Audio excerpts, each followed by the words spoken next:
قل رب إما تريني ما يوعدون رب فلا تجعلني في القوم الظالمين وإنا على أن نريك ما نعدهم لقادرون ادفع بالتي هي أحسن السيئة نحن أعلم بما يصفون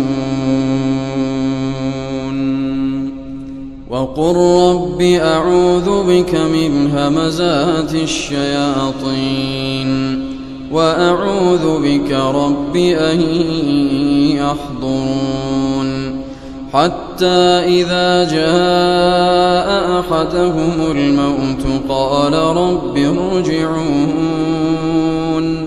لعلي أعمل صالحا فيما تركت كلا إنها كلمة